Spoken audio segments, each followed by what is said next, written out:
No início do século V a.C., duas civilizações opostas se preparavam para um confronto decisivo. A leste encontrava-se o poderoso Império Persa, liderado por Ciro o Grande e Dário, que se estendia do Vale do Indo até o Mar Egeu. A oeste, o mundo grego, uma coleção de cidades-estado independentes, frequentemente em conflito entre si, mas que compartilhavam uma cultura, uma língua e um desejo feroz de liberdade. Embora a Pérsia geralmente fosse tolerante com os povos conquistados, impôs governantes tirânicos às cidades gregas da Jônia, o que gerou um ressentimento profundo.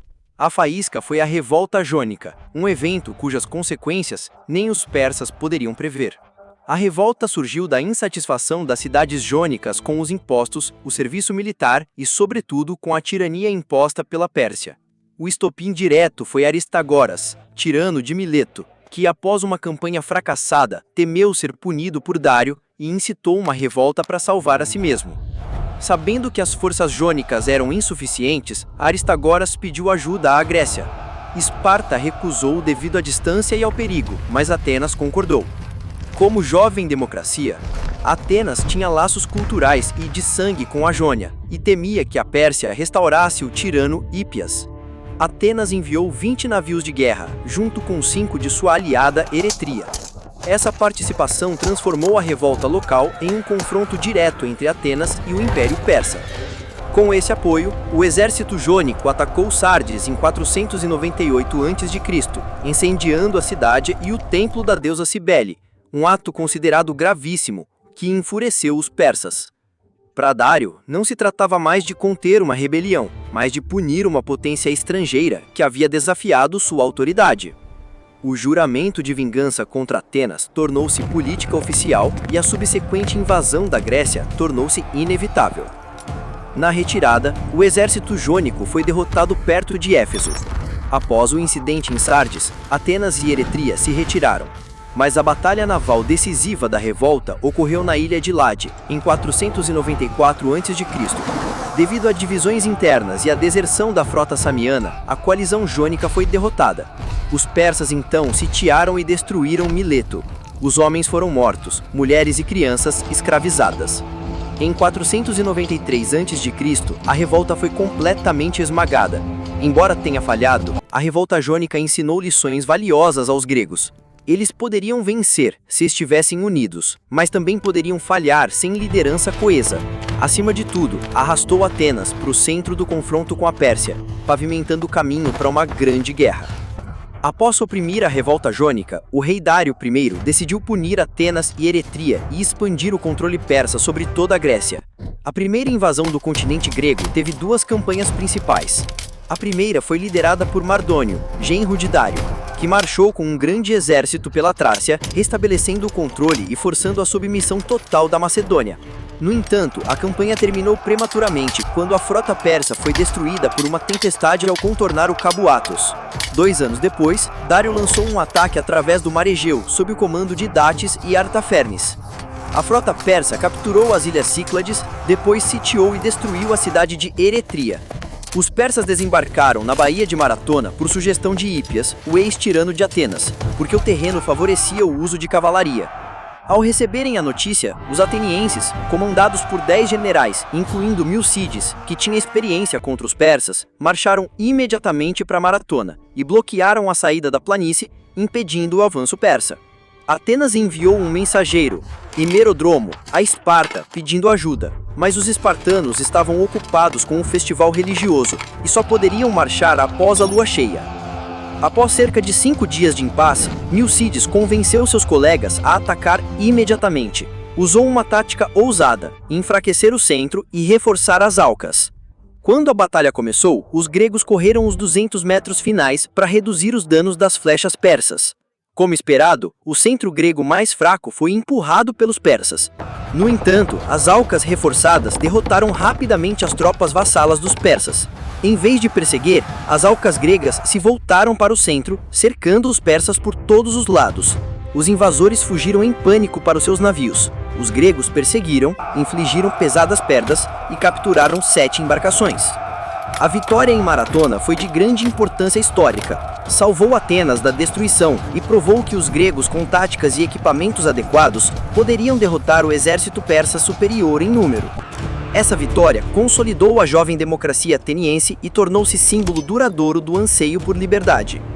A derrota em Maratona não desanimou os persas. Dário começou a planejar uma invasão maior, mas sua morte em 486 a.C. e uma revolta no Egito atrasaram a campanha. Seu filho Xerxes reprimiu a revolta e retomou os preparativos, reunindo uma enorme força expedicionária. Diante dessa ameaça existencial, as cidades-estado gregas superaram suas rivalidades e formaram a Liga Helênica. Em meio ao pânico, Atenas enviou um emissário ao oráculo de Delfos. A primeira profecia era sombria, prevendo destruição total.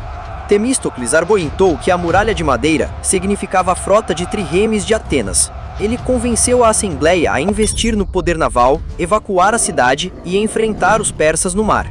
A aliança grega visava deter os persas em pontos estratégicos. As forças terrestres bloqueariam o desfiladeiro de Termópilas.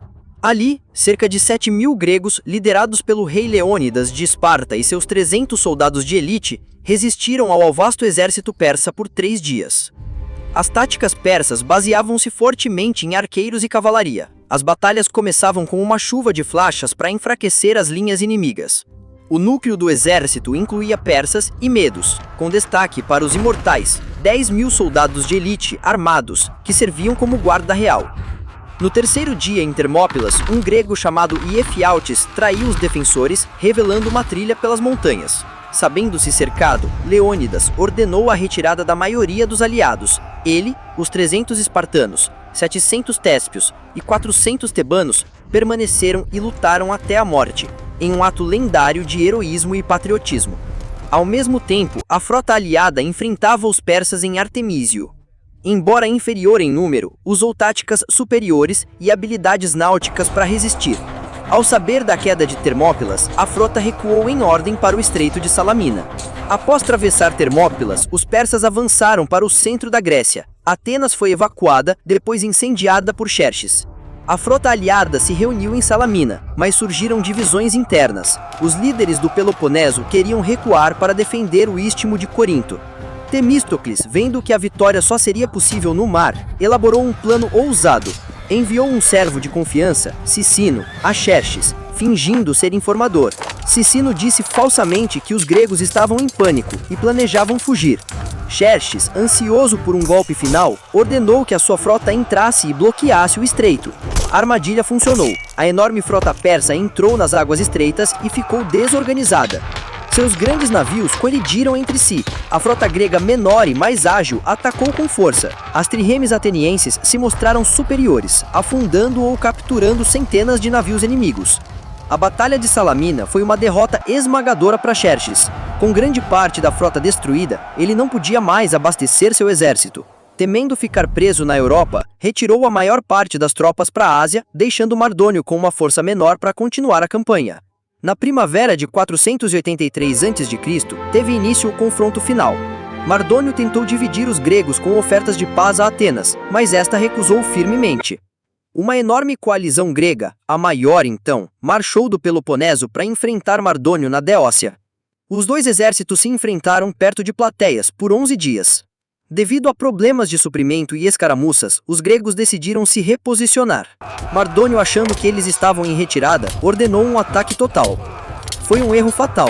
As falanges de Esparta, Tegeia e Atenas atacaram.